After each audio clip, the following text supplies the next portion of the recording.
నోవహుతో మళ్ళీ నూతన సృష్టి కార్యాన్ని మొదలుపెట్టాడు. క్రొత్త సృష్టి అన్నది నోవహు ద్వారా మొదలైంది. ఆ నోవహు ద్వారా మొదలైన సృష్టి తర్వాత మళ్ళీ పాపపు యొక్క ఛాయలు మెల్లిమెల్లిగా పెరుగుతూ ఉన్న సమయంలో మళ్ళీ వాక్కు ఎవరికి? అబ్రహాముకు. అబ్రహాము, నీ ఉన్నటువంటి నీ దేశము, నీ పితరులు, నీ కుటుంబము, నీ లోక మర్యాద ఇది కాదు. నేను ఒక రాజ్యం నిర్మించబోతున్నాను, నేను ఒక నూతన సృష్టిని చేయబోతున్నాను, నీ ద్వారా ప్రపంచములను ఆశీర్వదిస్తానయ్యా. నీకు అర్థం కావట్లేదు, నా మాట నమ్ముతావా అన్నాడు. ఓకే అని ఆయన స్టెప్డ్ అహెడ్. ఆయన ముందుకు రావటం మొదలుపెట్టాడు. వాక్యము యొక్క ప్రాధాన్యత ఏమిటి అని అంటే, ఆ వాక్యము నీ చెవిన పడిన తర్వాత నీ స్పందన ఎస్ నేను చేస్తాను అనంటే నీ ద్వారా ఆయన ప్రపంచములను ఆశీర్వదిస్తాడు, నీ ద్వారా ప్రపంచములను కడతాడు, నీ ద్వారా సమాజాన్ని కడతాడు, నీ ద్వారా మానవులను మానవులుగా చేస్తాడు, నీ ద్వారా మానవులను దేవుని కుటుంబములో భాగంగా చేస్తాడు, నీ ద్వారా మనుషులను తిరిగి దేవుని యొక్క బిడ్డలుగా, దేవుని యొక్క కాపరిత్వము క్రింద ఉండే గొర్రెలుగా, దేవుని యొక్క రాజ్యములో పౌరులుగా, దేవుడు తండ్రి అయితే వీరు పిల్లలుగా ఉండేందుకు అవకాశం ఇస్తాడు.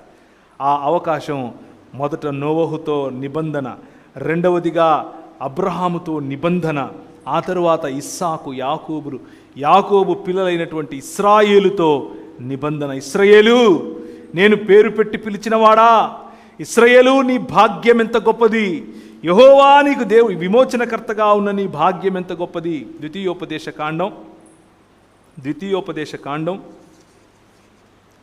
33వ అధ్యాయం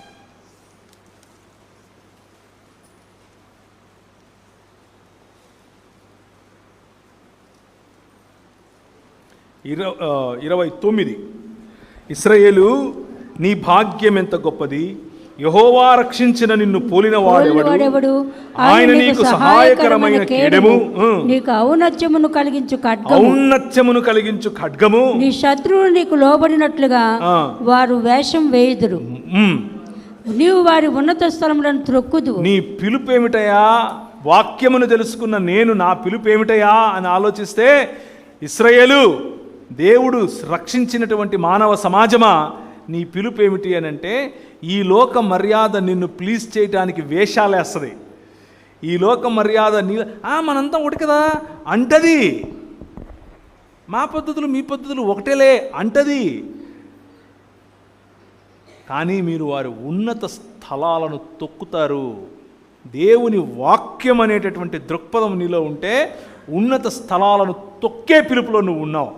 కానీ ఈరోజు క్రైస్తవ సమాజము ఇదిగో ఈ డోర్ మ్యాట్ లాంటిది, వచ్చిన ప్రతి ఒక్కడు తొక్కిపోతూ ఉంటాడు, కాళ్ళకు వచ్చిందంతా పూసి మరిపోతూ ఉంటాడు.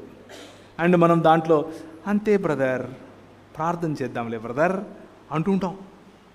మన పిలుపు తొక్కే పిలుపు మనం నిలబడిపోయింది ఎక్కడ? తొక్కించుకోవడంలో నిలబడిపోయాం. కారణం ఏమిటి అని అంటే, దృక్పథములో మార్పు. దృక్పథం లేదు.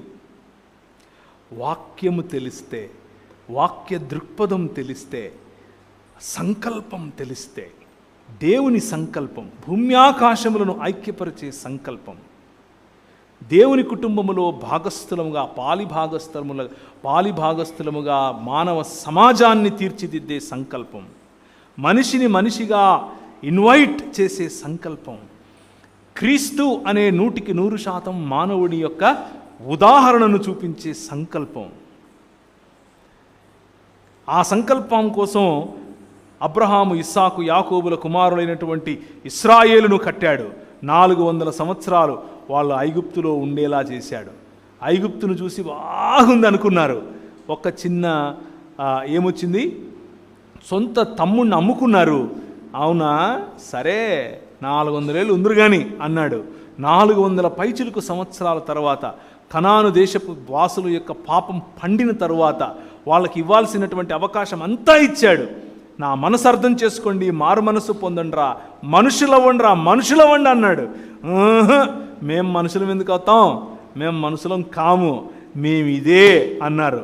400 పైచిలుకు సంవత్సరాలు వీళ్ళు బానిసత్వంలో ఉంటే, ఆ బానిసత్వంలో వాళ్ళు ఒళ్ళు పై తెలియకుండా పని చేస్తూ ఉంటే ఆ పనికి పైన మళ్ళీ పని ఎవరు ఫరో పెడుతూ ఉంటే ఆ ఫరో ఉన్నటువంటి 10 దేవతలలో ఒక దేవత అయినటువంటి ఫరోన్ను కూడా వాళ్ళు అవును ఫరో నువ్వు గొప్పోడివి, నువ్వు మంచోడివి అని ఆయనకు అన్నీ కడుతూ ఉంటే నీ ఆర్తనాదాలు నేను విన్నాను, రా బయటికి అని చెప్పి పిలవటం కోసం వాక్కునిచ్చాడు. మళ్ళీ ఎవరికి? మోషేకి వాక్కునిచ్చి పంపించాడు.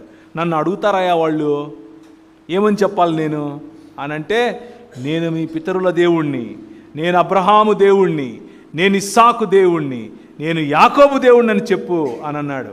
నిర్గమాకాండం 3వ అధ్యాయము 15-16 వచనాలు ఇంట్లో చదువుకోండి. అలా పిలిచినటువంటి దేవుడు మొదటి ఒడంబడిక నోవహుతో, 2వ ఒడంబడిక అబ్రహాముతో, 3వ ఒడంబడిక